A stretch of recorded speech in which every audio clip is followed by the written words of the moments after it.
warahmatullahi wabarakatuh. Waalaikumsalam. Kita lanjutkan ayat 27 dan seterusnya. A'udzu billahi minasy syaithanir rajim. Bismillahirrahmanirrahim.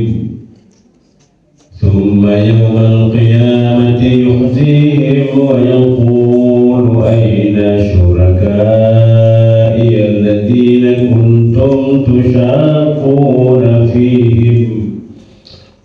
قال الذين أوتوا العلم إن الخزي اليوم والسوء على الكافرين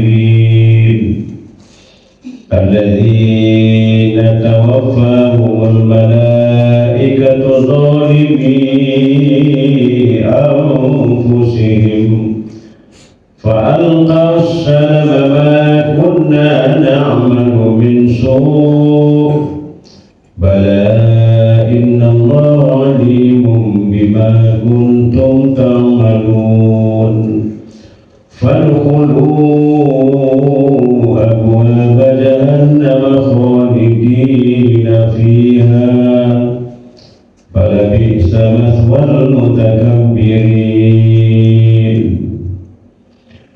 وقيل للذين اتقوا ماذا أنزل ربكم قالوا خيرا للذين أحسنوا في هذه الدنيا حسنة ولدار الآخرة خير ولنعم دار المتقين.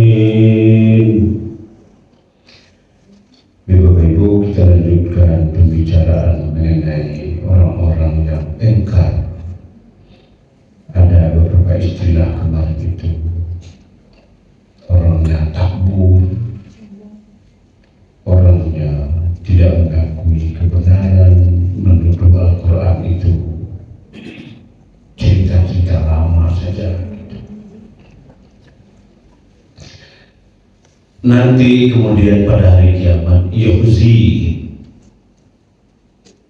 mereka direndahkan menjadi hina sendiri.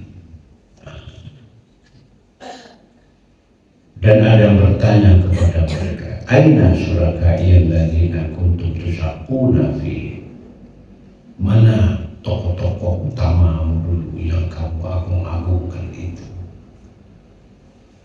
yang kamu bersusah payah mengikutinya dulu, mana dia? Tapi mereka jawab baik, yang mengerti, yang paham mereka jawab, ya sudahlah, pada hari ini kami sudah ditimpa kehinaan dan itulah akibat dan kejelekan kami dahulu menjadi orang kafir. Itu kondisi-kondisi gambaran nanti sebagian di hari-hari akhirat itu. Orang-orang yang melecehkan kebenaran, orang yang anti kepada Nabi dan Rasul itu jadinya besok. Ini digambarkan oleh ayat 27 surat An-Nahl. Nah, ini disebutkan bagaimana peristiwa kematian mereka.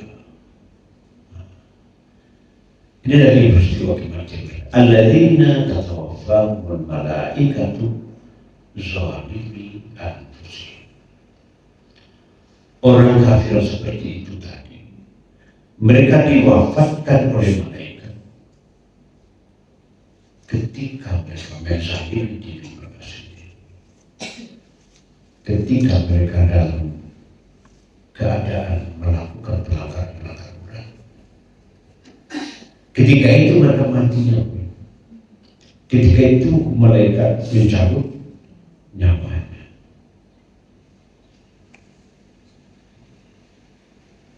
Jadi seperti itu.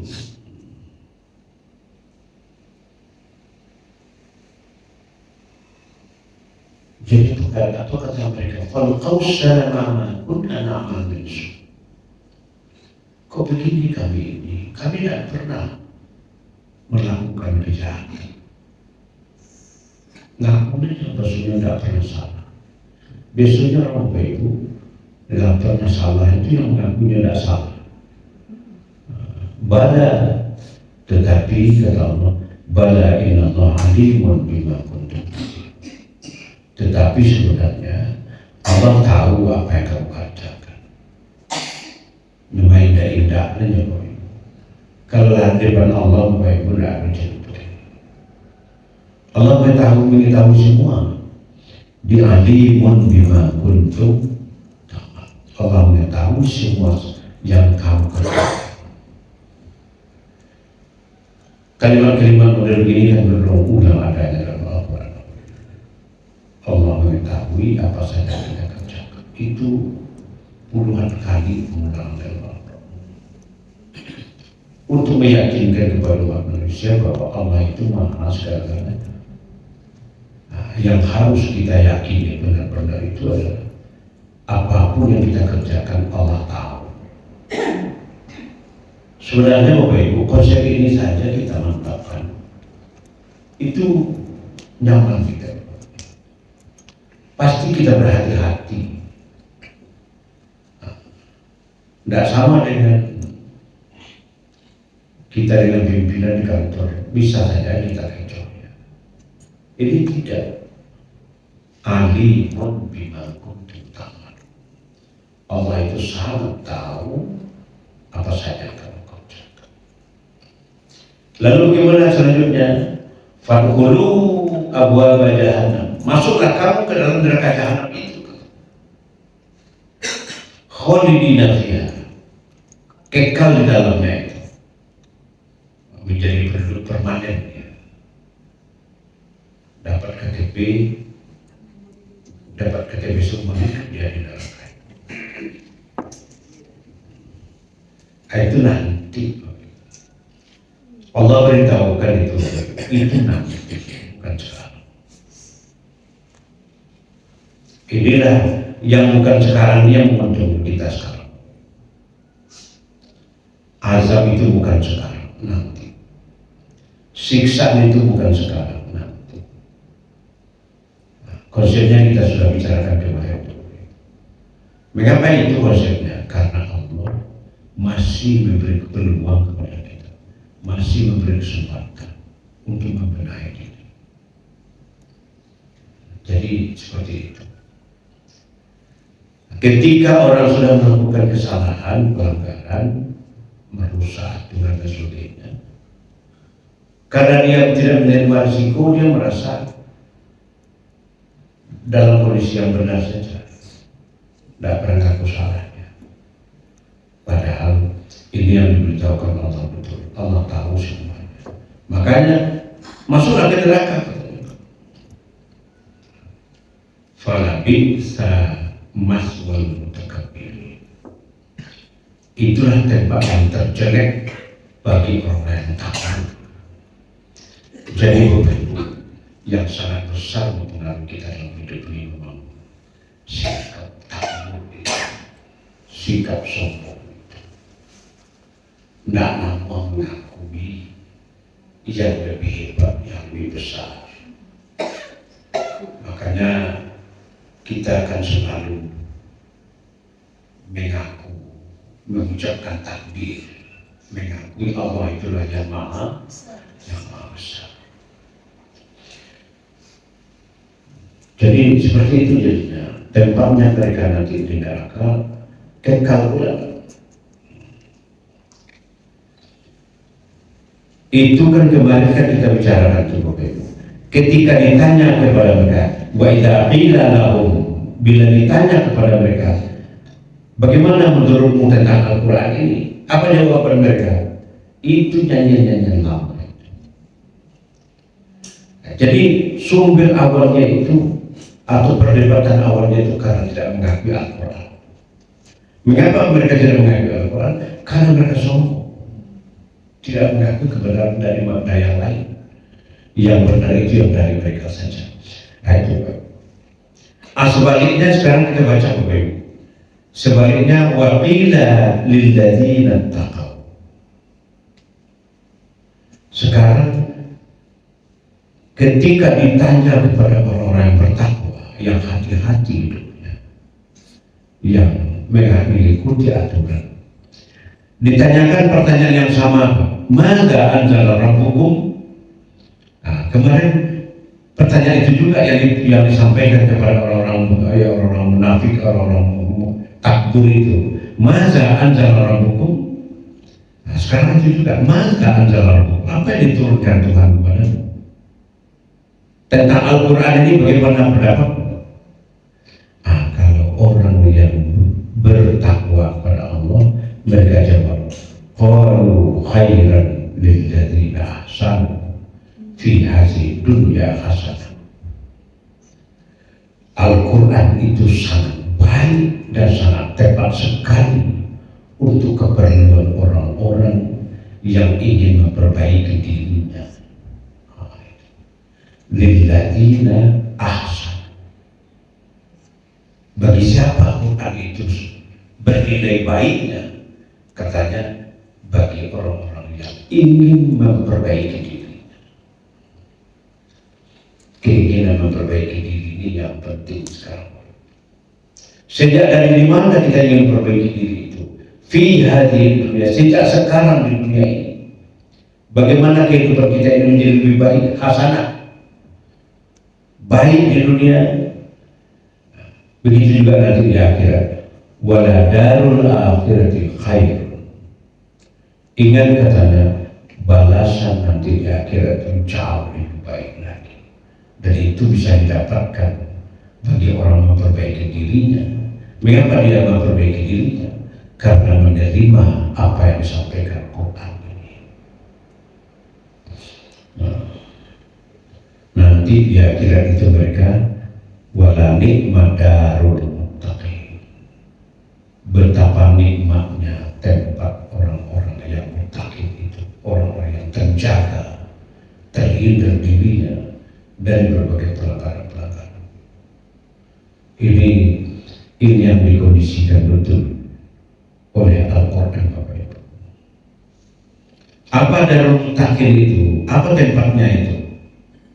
Jannatul adnin yadkhuluna, kebun-kebun yang indah, surga. Yang bagaimana surga itu? Mereka masuk, tinggal di dalam surga itu dan terfasilitasi dengan berbagai kesenangan, kenyamanan. Selalu di sini digambarkan Bapak Ibu, tajri min tahtihal anhar. Air mengalir dekat tempat tinggal kita. Itu tempat surga itu, tempat menyenangkan.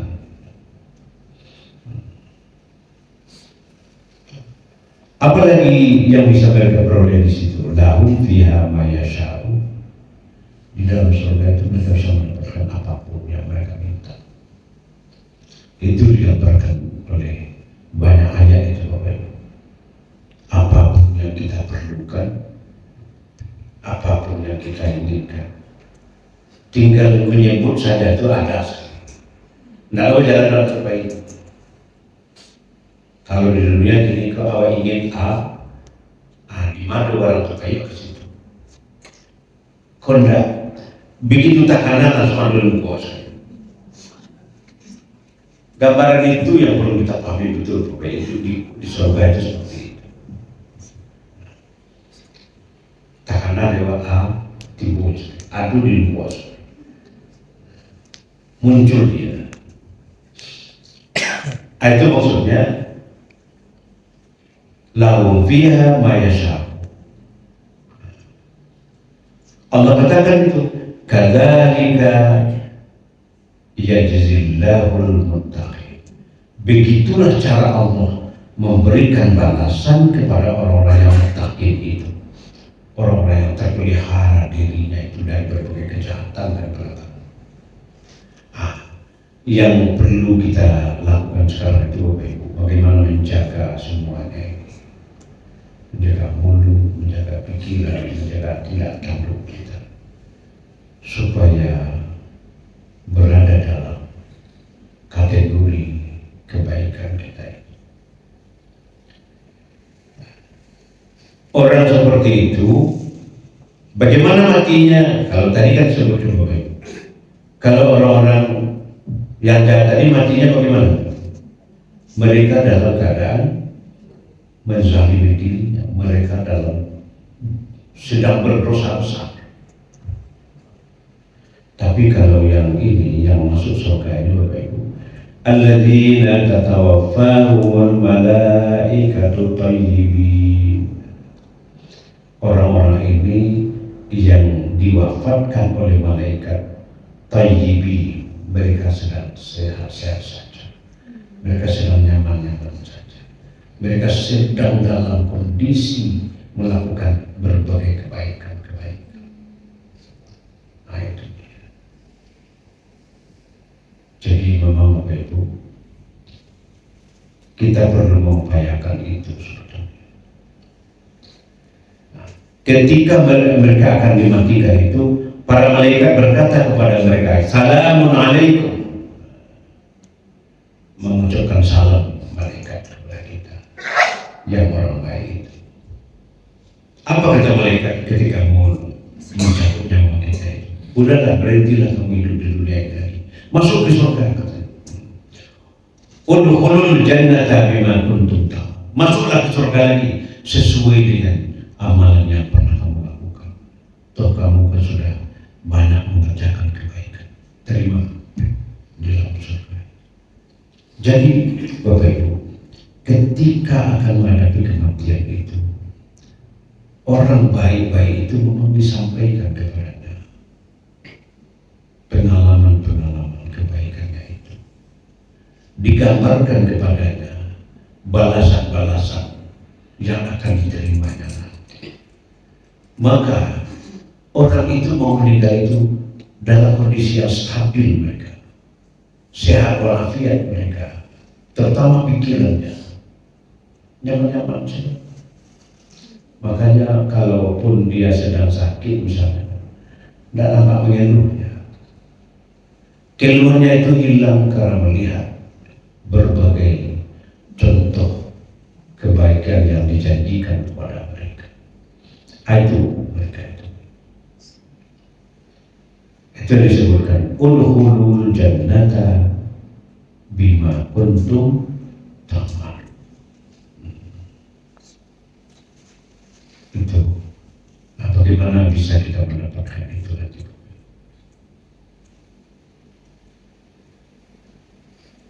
Kita bisa mendapatkan itu ya dari lain menerima Al-Quran sepenuhnya. Tadi kan kita suruh bagaimana Al-Quran menurut kamu? Mereka katakan, wah baik sekali. Untuk siapa baiknya?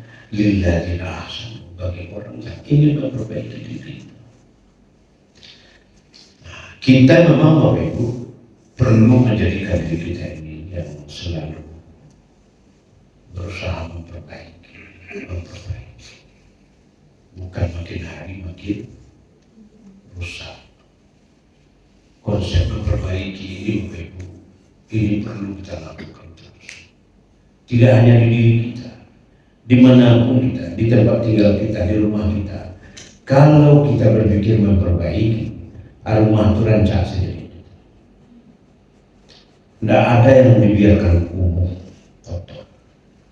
Karena kita sudah punya komitmen ingin selalu memperbaiki.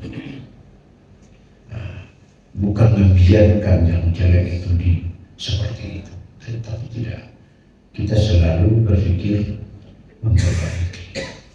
Jadi rupanya menurut ayat ini, orang yang menerima Al-Quran itu adalah orang yang tetap berpikir untuk memperbaiki, membenahi, bukan merusak, bukan mengambil.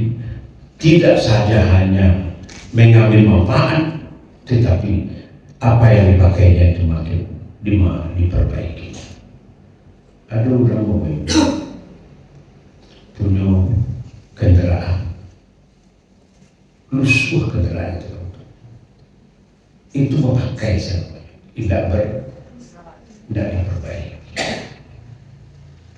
Ada juga orang seperti itu, sebaliknya Hidup berkeluarga suami istri juga seperti itu. Ada orang hidup suami istri tidak menjadi lebih sehat. Di dalam hidup suami istri juga seperti itu. Suami berpikir bagaimana membuat istrinya semakin sehat. Istri juga berpikir seperti itu. Bagaimana suaminya tetap dalam keadaan sehat. Karena kalau masing-masing kita sama-sama sehat, kita bisa merasakan kesejahteraan di rumah tangga, kenikmatan berumah tangga. Itu upaya terus-menerus. Makanya makan minum itu diatur begitu rupa oleh istri, oleh ibu. Karena ibu itu berkepentingan dengan itu. Jadi Bapak Ibu, dari sinilah kita menyebut tadi, karena ada di sini konsep lilladzina ahsanu, orang yang berpikir bagaimana memperbaiki. Kita ambil konsep bagaimana memperbaiki ini Bapak Ibu dari Al-Quran. Dimanapun kita, apapun yang kita kerjakan, kita tetap bertekad bagaimana memperbaiki. Insya Allah itu orang yang berpikir seperti itu dia akan sampai di tujuannya, sampai dia kepada tujuan. Demikian Bapak Ibu, tadi kita begini sampai ayat 32. Besok kita lanjutkan ayat 33 dan seterusnya. Assalamualaikum warahmatullahi wabarakatuh.